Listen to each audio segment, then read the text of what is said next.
Mwaramutse ndakuze kubona amakomente bavuga ngo none wewe ngo wubatse ibiki mu Burundi ufise ama projet ayahe ibintu nk'ivyo. Mbo nashanda babwire ikintu kimwe gituma abirabure dukena nukubera dukoresha ama emotion mu bintu dukora vyose n'amafaranga tugashiramo ama emotion. Mu bintu vyo gukora ama projet, ibintu vyo kubaka amazu vyitwa investment.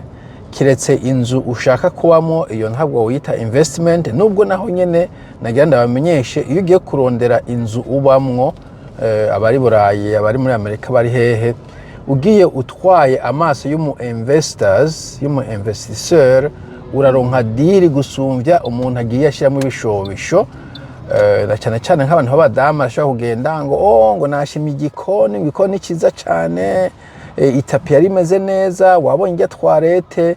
Ivyo ni ibintu ushobora gusukura ku madolari adashika 10,000 ku nzu y'500. So nta valeur nini ajoute bifise. Hari ibintu vyajuta valeur ku nzu, harimwo nuzeye size ingene iyo nzu ingana, dongetere ingene ingana. Ibintu nk'ivyo nivyo abantu benshi baraba, location ahantu itumbereye.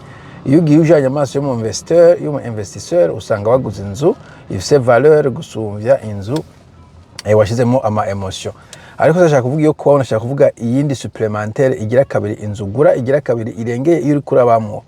Iyo nzu yitwa investissement.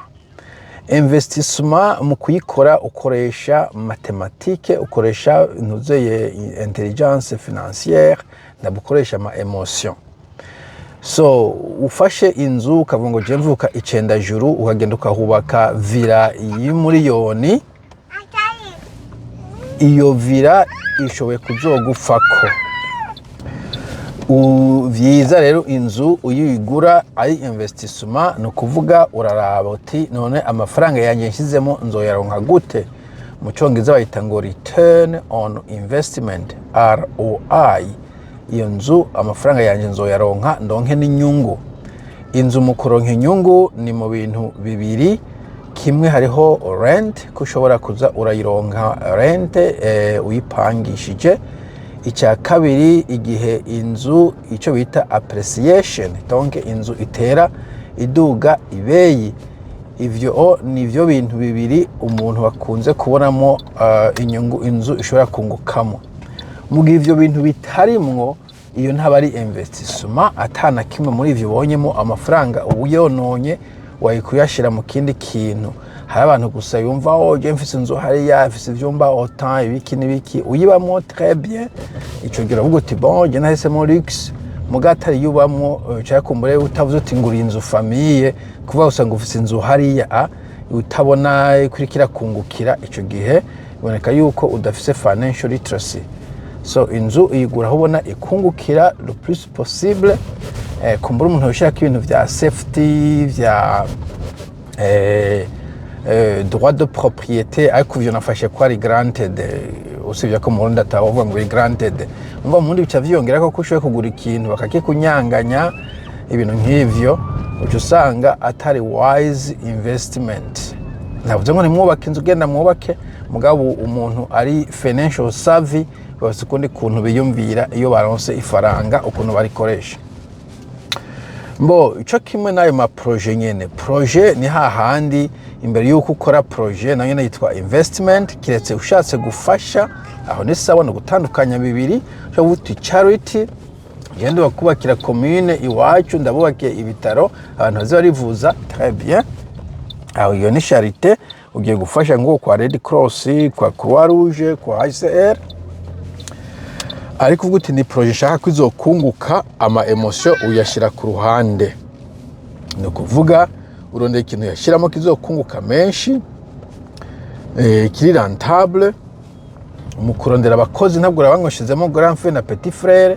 Dore nk'ubu ni uvuga ngo je kubaka ibitaro ngo mugabo ngo umukuru w'ibitaro ngo azoba grand frère cyangwa petit frère cyangwa muyomba atize medicine. Ico gihe uri kurakoresha ama emotion ntiyunguka. Urondera umu expert mu byo kuraninga ibitaro, kumbura umu docteur yakoze muri privé je ne sais pas akaba wayiraninga n'izindi business zose. Ico nashaka kuvuga ntabwo ushiramo ama emotion. Niyo mpamvu kujana amafaranga mu Burundi ubonye ari kungukira très bien, mugabonye yo kungukira muri Dubai yajaneyo, ubonye yo kungukira muri Amerika yajaneyo, ubonye yo kungukira aho uri yashire muri ivyo. Hari ama company menshi barikagusha ama shares ama action, ama company akomakomeye uja kuri zirya S&P 500 abari muri USA.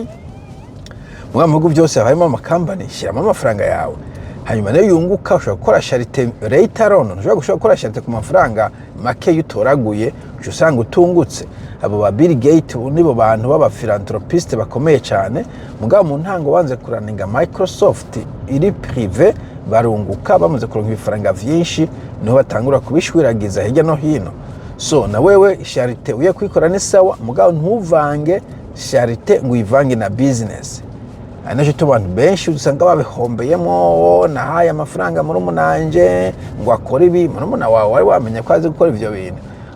Nahaye twagitanguye gucuruza inzoga n'undi muntu, uwo muntu yabwira acuruza ikintu, ibintu nk'ivyo warabitohoje urabakoze unguka aho hantu etc. Naguze itonga hanaha none vyanse ko ndaryubaka. Eske mu ntango warabanje uratohoza urana ko kuitongo yariyo option nziza ko kandi hajya hanundi wahubatse ibintu byinshi.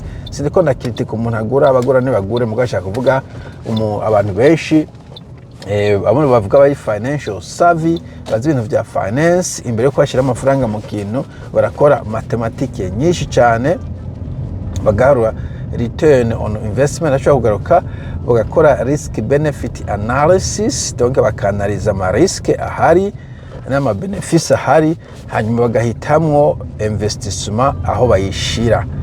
Bitandukanye nko ni for charity gufasha, ivyo biratandukanye.